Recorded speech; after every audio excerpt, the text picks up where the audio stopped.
Good morning, good afternoon, and good evening, ladies and gentlemen.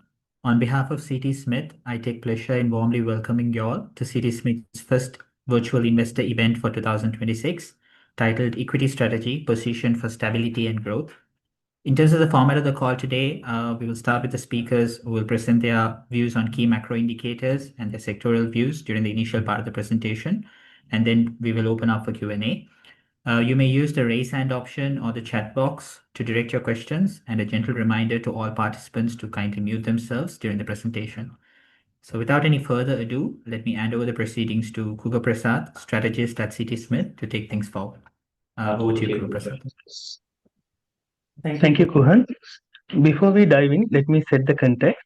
Sri Lanka faced a severe debt crisis in 2023 with the economy contracting by 2.3%. Since then, the turnaround has been remarkable. GDP grew by 5% for 2024 and 2025, exceeding expectations. The government revenue to GDP ratio surpassed 15%, supported by stronger tax collections and vehicle import duty collections. Sri Lanka also recorded primary surplus for the third consecutive year, reinforcing fiscal discipline. Inflation remained well contained at 2.1%. Official reserves increased by 13% to USD 6.8 billion. Interest rates were stable during the year. AWPLR was broadly between 8 to 9%. Foreign exchange inflows remained strong. Tourism earned 3.3 billion USD, while worker remittances exceeded USD 8 billion mark. During the year, all IMF tranches were received except the December disbursement, which was deferred due to the allocation of emergency funding for Didpa cyclone. This reflects continued IMF confidence in Sri Lanka's policy discipline. Moving on, Sri Lanka's GDP story reflects a clear turnaround, with the economy stabilizing and delivering a strong recovery through the last couple of years. During the first 9 months, the industrial sector grew by 8%, services expanded by 3.4%, while agriculture increased by 1.6%. Looking ahead, economic growth is expected to remain positive, though at a more sustainable pace of around 3.5 to 4.5% in 2026. This outlook is supported by higher government capex, budgeted around 1.9 trillion, driven by reconstruction needs following the Didwa cyclone. In addition, lower interest rates are expected to stimulate economic activity and support growth. Moving on,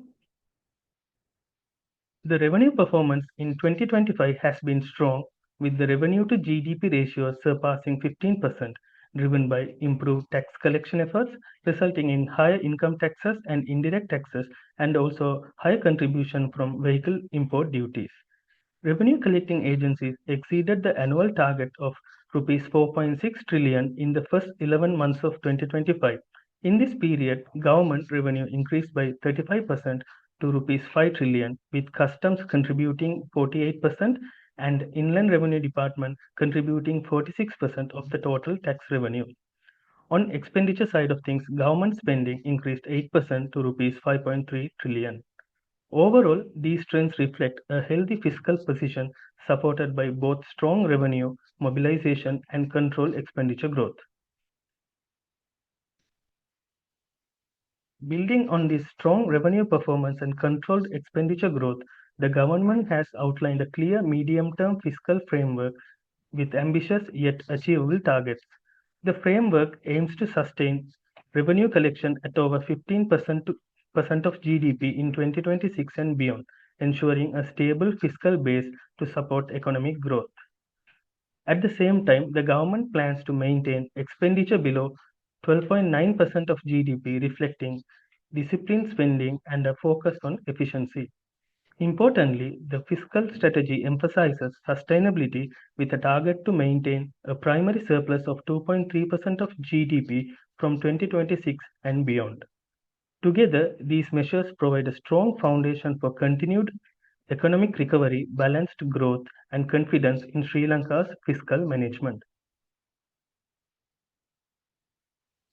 Moving on to market interest rates, CBSL has maintained policy rates at 7.75% since mid 2025. This steady approach aims to keep inflation around 5% by end of 2026 while providing a stable environment to support economic growth. Private sector credit has expanded significantly, driven by low interest rate environment and recovering demand. With credit to GDP levels are still below 30% levels, this momentum in lending is expected to continue, supporting investment and consumption. Looking ahead, market interest rates are likely to face upward pressure in the second half of 2026 as strong credit growth continues and government primary surpluses are redirected towards reconstruction capex. In addition, banks have been redeploying maturing government securities into loan disbursements while they are reducing investments into government securities also. This could further tighten liquidity and could exert pressure in the market interest rates.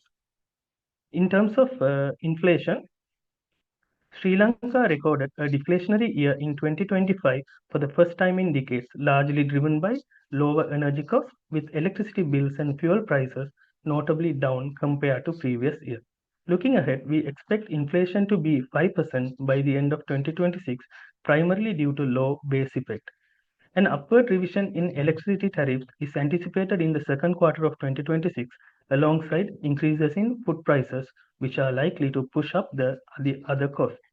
Fuel prices, however, are expected to remain low, supported by global crude oil oversupply. Also, it is important to note that geopolitical developments could influence this outlook. Recent market movements have shown that oil prices can be highly sensitive to such geopolitical risks. However, inflation is projected to remain below 5% throughout the year, providing a supportive environment for sustained economic activity. That leads us to our next topic on foreign exchange inflows and outflows. Textile exports are expected to remain the largest contributor to Sri Lanka's export earnings. Textile industry has faced headwinds in the recent times with USA's reciprocal tariffs. Currently, Sri Lanka faces a 20% reciprocal tariff on the exports to US, which is lower than competitors such as India, where the reciprocal tariff is at 50%, while other regional competitors like Bangladesh and Vietnam have similar rates of 20% as Sri Lanka. However, this impact is partly offset by the tariff-free access to the UK, which should support a medium to long-term recovery in the apparel sector. Overall, exports are projected to grow around 5% in 2026 and 2027, while tea exports are likely to remain subdued in the Middle East tensions revolving around Iran and other countries. On the import side of things, vehicle imports and investment goods are likely to drive the near-term increase in the imports.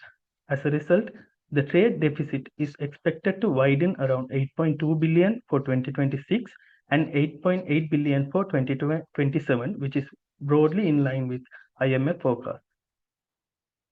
Moving on to tourism and remittances, Sri Lanka recorded its best year for tourist arrivals in 2025, surpassing the previous peak seen in 2018. This recovery was led mainly by arrivals from India, contributing 22%, followed by UK and Russia, contributing 9 and 8% respectively of the total arrivals.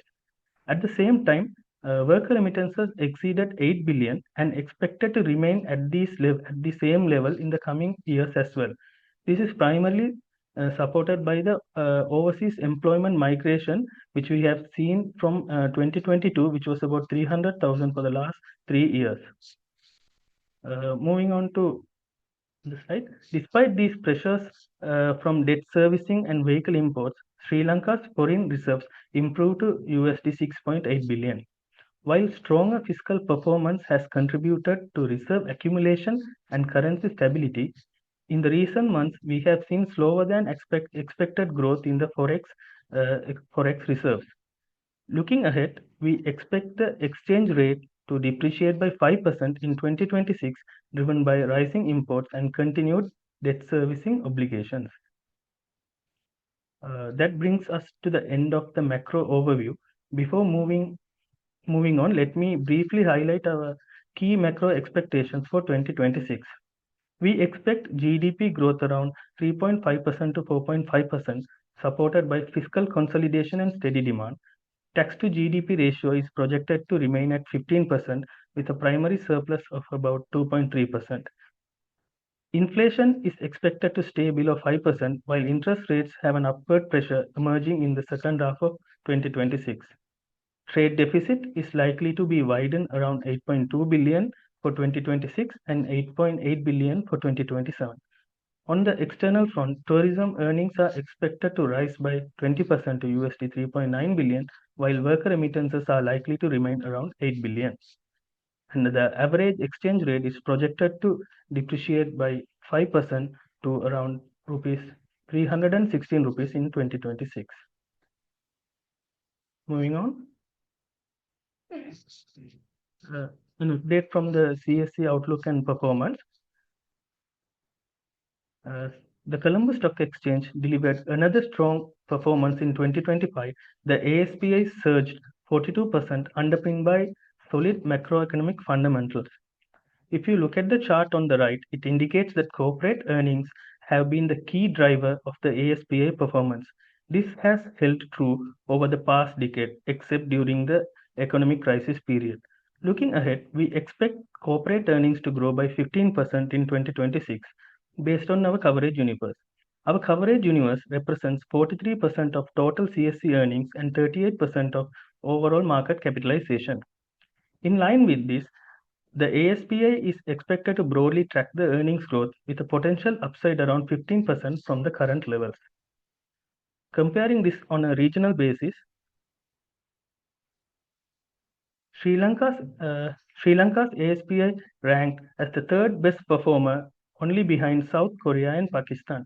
From a valuation perspective, CSE trades at a discount PE of 19%, below the frontier market median and about 39% lower than emerging developed Asian peers. While the dividend yields are below the frontier market peers, they remain higher than those of emerging and developed markets. So with that, we come to the end of the CSE performance and outlook. I will now hand over to Sachinta to continue with the equity strategy and sector outlook. Over to you. Right. Thank you very much, Kuga. So looking ahead, our equity strategy for 2026 at a high level is shaped by a couple of factors. First, as Kuga mentioned earlier, will be the stabilizing macroeconomic conditions, the moderating inflation, and also the more predictable interest rates. Secondly, will be the earnings that are recovering off of a low base. As we all know, many companies in the CSC went through a painful adjustment phase with a lot of cost resets, balance sheet repairs, and capital discipline. This sets the stage for operating leverage as volumes return. So, against this backdrop, our preferred sectors for 2026 are construction, banking, consumer, tourism, and telecommunications. So, starting with construction, construction remains a key pillar of Sri Lanka's economy. It contributes meaningfully to GDP and supports a wide range of related industries. Directly and indirectly, it impacts more than about 10% of the population in Sri Lanka. That said, government spending on construction has been quite muted since around 2018. However, the backdrop is starting to change. In the aftermath of Cyclone Ditwa and the recent floods, there is now a clear need for public spending to rebuild damaged infrastructure. Current estimates put that requirement at around 1,200 billion Sri Lankan rupees. And on the demand side, interest rates are at relative moderate levels. And importantly, the public also seems to be coping with the current construction costs. If you look at our table on the bottom right, you can see that since 2024, most raw material prices have remained stable. And in some cases, such as cement, we've seen multiple price cuts as well. And looking ahead, we expect the raw material prices to stay broadly stable from these levels, which is also reflected by the CBSL construction PMI, which continues to show steady expansion with the new orders also trending higher. And the lower interest rates should gradually support investment appetite. At the same time, the exchange rate stability remains crucial given the sector's dependence on imported inputs. And if we look at our recommendations within the construction sector, for Tokyo, the post-cyclone rebuilding should lift cement volumes with better logistics and high utilization driving operating leverage despite any near-term pricing pressures that might arise.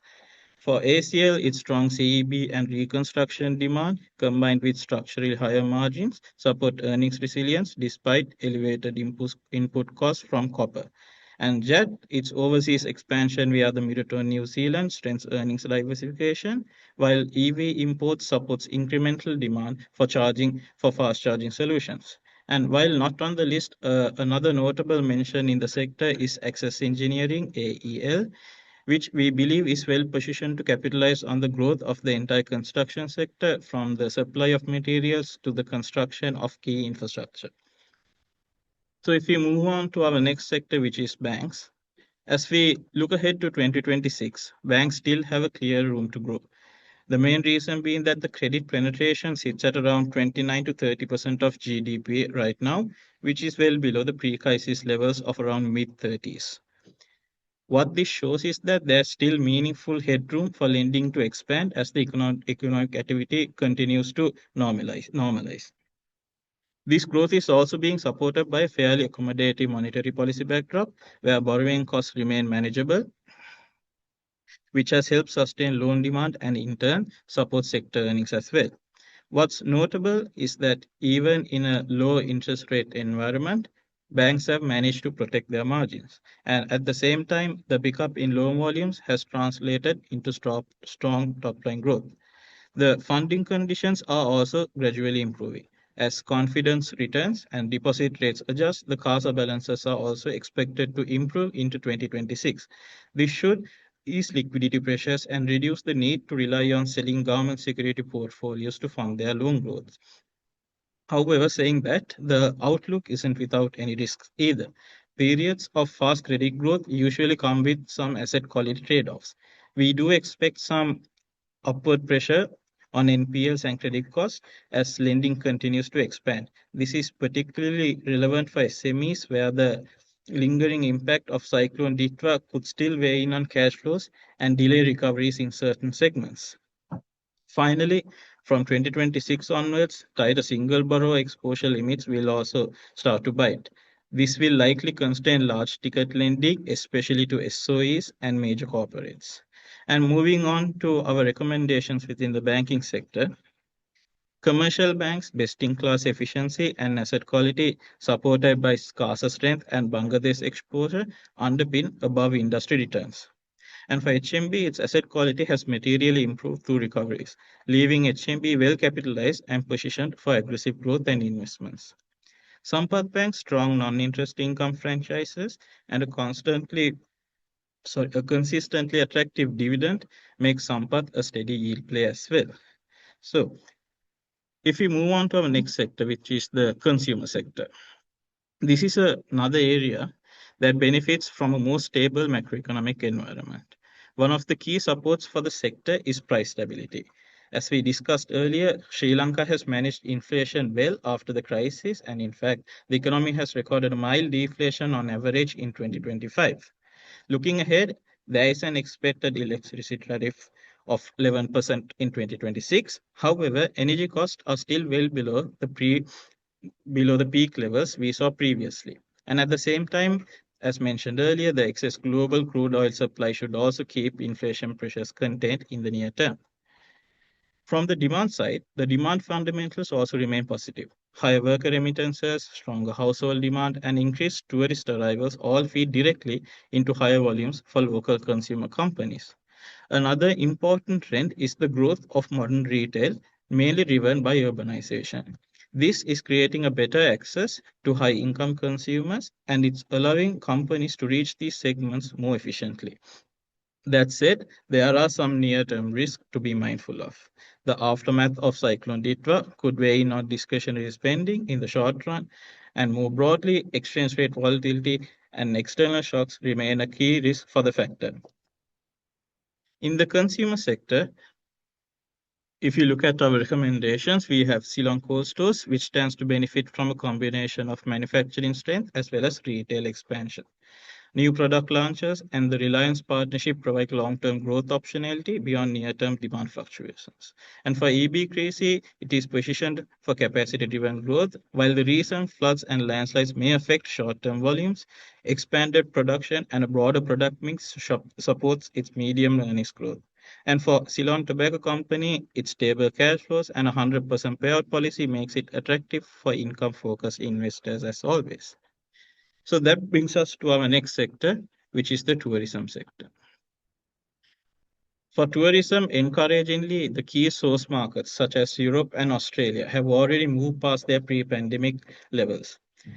This points to a strong underlying demand and leaves room for further growth. We expect this momentum to carry on into 2026, helped by improving global perceptions of Sri Lanka as a tourist destination. So accessibility is also improving within Sri Lanka. Air connectivity continues to strengthen with more frequent flights, the reintroduction of the ETA system, along with planned free tourist visa for over 40 countries in 2026, should make travel easier and support higher arrivals. From a pricing standpoint, Sri Lanka remains very competitive. Compared to other regional destinations, the weaker local currency in Sri Lanka keeps the country relatively more affordable.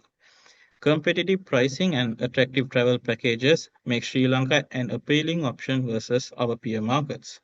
That said, the recent cyclone could disrupt arrivals during the peak winter season. The positive here is that the main tourist regions which are in the south and the southwest have remained largely unaffected. Another challenge to flag is on the cost side. Following the economic crisis and the pandemic, many hotels deferred major renovation projects. As a result, we could see a period of elevated capital expenditure in the near term as hotel operators invest to remain competitive against the newer hotel stock that has been propping up since this period as well. And just as a side note, one thing to note is that Sri Lanka's tourist mix has historically been skewed towards backpackers, with relatively low spending per visit. However, both the government and the private sector are now actively trying to shift this mix with a greater focus on attracting higher spending visitors over time. And within the tourism sector, the tourism counters with geographic diversification stands out from the rest for us. So for us, Aiken Spence Hotels benefits from its Maldives exposure, while damages in the Sri Lankan segment were immaterial from the recent floods. While for John Keel Hotels, the strong peak season bookings and unaffected Maldives operations support earnings despite any minor local disruptions. Moving on to the telco sector. The telco industry has been reshaped by Dialog's acquisition of Airtel Lanka. The consolidation has changed the competitive dynamic and it has also created new synergies across the market. The Sri Lanka market has maintained a strong 4G coverage and remains relatively affordable compared to our other South Asian markets. But until recently, the lack of commercial 5G services has left a critical gap there. The Sri Lankan network speeds are lagging behind our regional benchmarks. Even though the subscriber penetration is high, which stands around 1.2 times of the national population, the usage per subscriber is still below regional averages. And as the economy recovers and disposable income also increases, this gap in usage points to a significant potential upside. And now, with the recent commercial launch of 5G in December 2025, we expect Sri Lanka to regain regional parity in both data speeds and digital infrastructure as well. And this isn't just a small upgrade either, it's a foundational shift that will change both how consumers and businesses use content and services as well. And on top of that, structural changes driven by the government's push to digitalize the economy toward 2020-2030 will further support demand for telecom services in the medium term. That said, there are some risks here as well. If number portability is activated, we could see some customer churn rise and competition intensify among the three players that exist in the market. That could put pressure on ARPU levels and push up retention costs as well. Another factor to watch is the currency. If the Sri Lankan rupee depreciates further, both capex and operating costs could rise significantly, given that much of the industry's costs are either denominated in foreign currency or indexed to foreign currencies. Having said that, Dialog stands out as the sector leader. Its spectrum advantage, improving margins, and reduced forex exposure in recent periods position it well to monetize the data growth while managing competitive pressure. And finally, I'd like to touch on the conglomerate sector as well. So here you can see we have Melsta Corp, which is benefiting from the solid beverage earnings and tourism exposure. Those strategic investments may weigh on near-term profitability. For Aegon Spence, the tourism recovery and broad-based improvement across strategic investments should drive earnings growth. And for Hemas Holdings, its market leadership supports long-term growth, though near-term healthcare margins face regulatory pressure. And finally, for JKH stands to benefit from its diversified earnings with the ramp up in its logistic operations, its stable core business, and upside from BYD and consumer foods. So to wrap things up, as you can see, we have shared a detailed breakdown of our top 5 ideas for 2026. In short, we see the market entering a phase where fundamentals really matter again, where companies with clean balance sheets, strong pricing power, and disciplined management should be the ones to outperform. So finally, I would like to say that this concludes our part of the presentation, and I would like to hand it back to Kuhan to take care of the Q&A section. Thank you very much.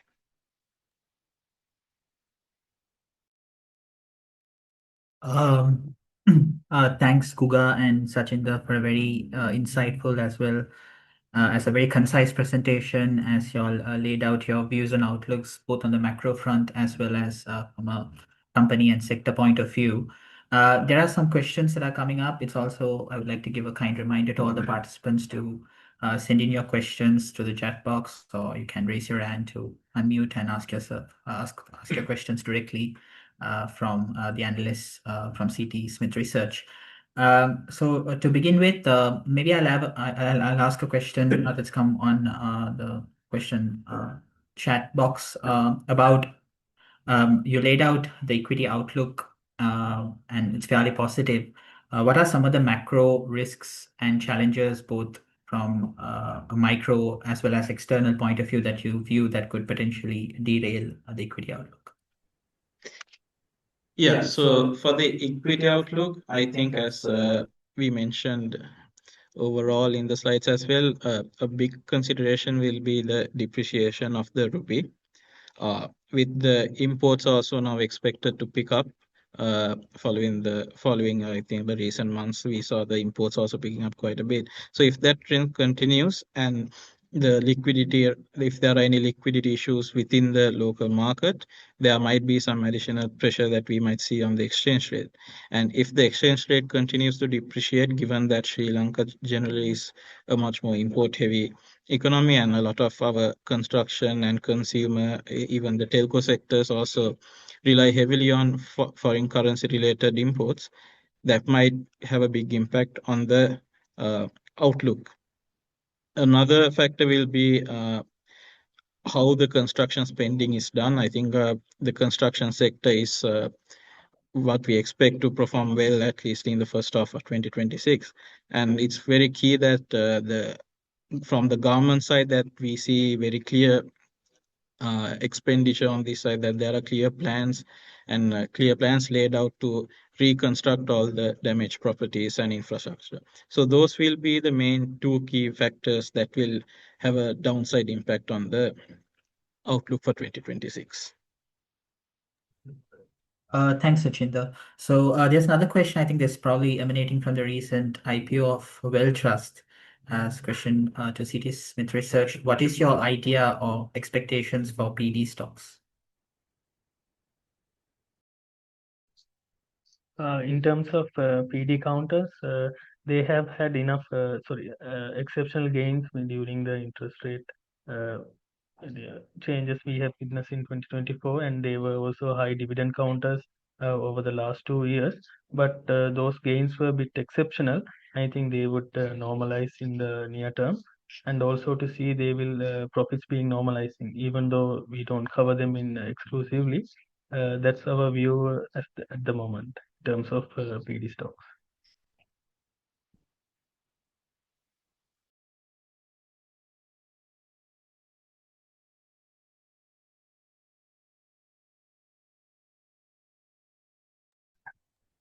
Yeah, there is a question on what is how why the Sira wasn't mentioned in our construction sector outlook.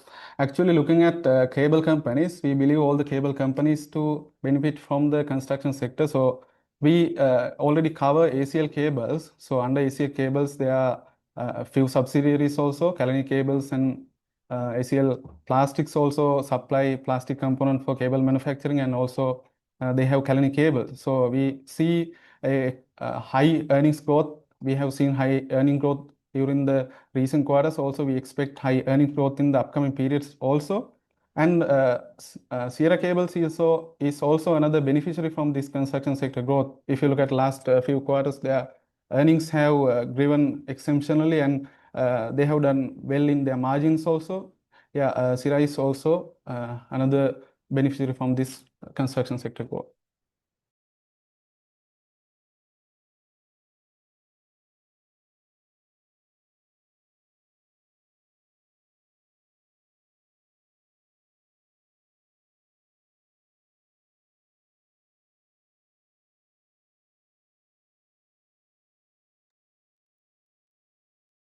If there are any further questions, just a reminder, you all can use the raise hand option to ask the questions directly from the research team, or you can use the chat options to type in your questions as well. We'll give it a couple of more minutes to see if there are any final questions.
There's one more question. Any thoughts on the real estate sector in Sri Lanka from the research team?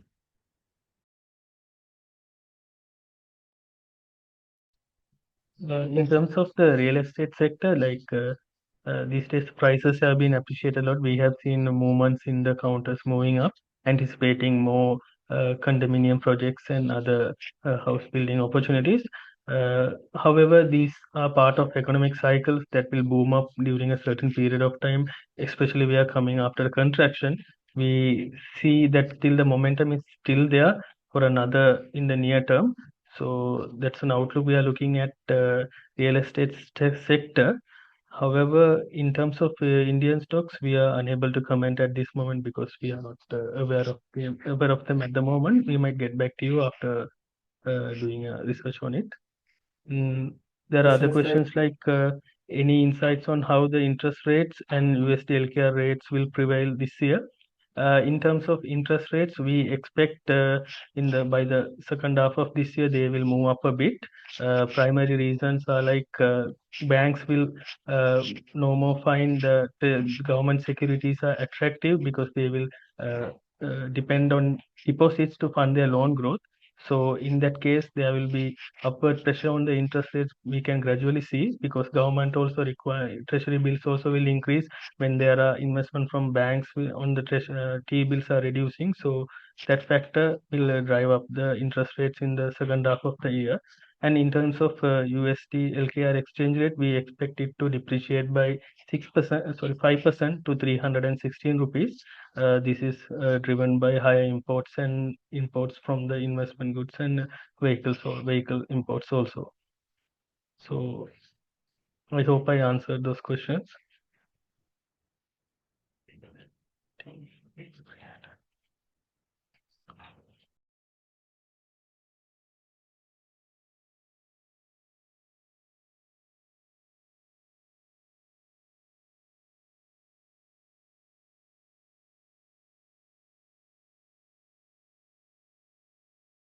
So there's another question on the outlook for finance company sectors and with the increasing gold prices level.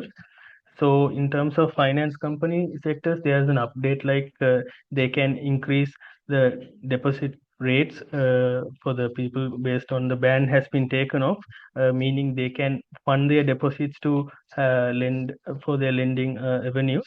That will create more headroom for them for higher deposits to uh, fund their lending opportunities like vehicle leases and all more popular among the finance companies. While increasing gold prices based on the geopolitical tensions, we have seen not only gold, silver prices also has been increasing a lot. So with the gold prices increasing, there will be a temporary gains in the books. But however, we might see these gold prices will have a fluctuation over the period. So these are based on the because in the before 3 to 6 months before we have seen gold prices moved up a lot and then came back to normalized levels, and again with another geopolitical tension it is going up. So we see this the geopolitical tension persists, it will move up a bit, but broadly they are prone to other external conditions. Hence, it's more hard to comment on how this will have a direct impact on the finance companies thereon.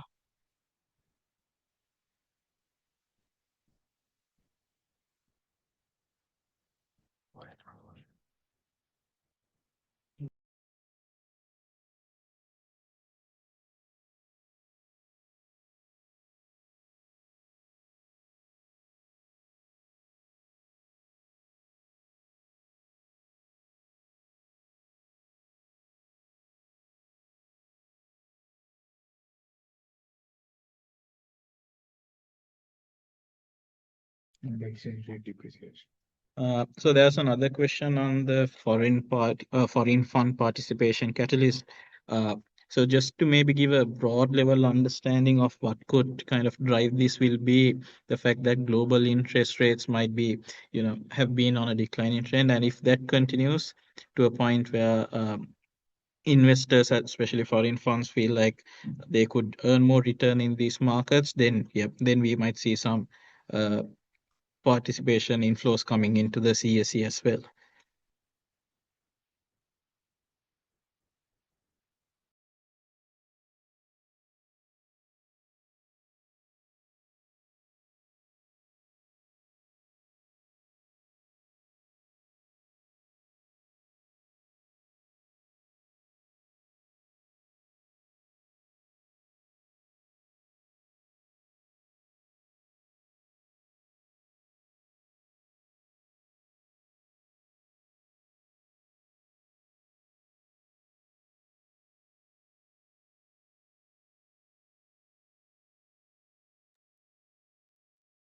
Fine. So thank you to all the participants for taking the time to join us today. I hope you all found the session insightful, and we look forward to seeing you all in another investor forum soon. Have a good day and take care, and all the very best for 2026. And thank you to the research team as well for their thoughts. Thank you.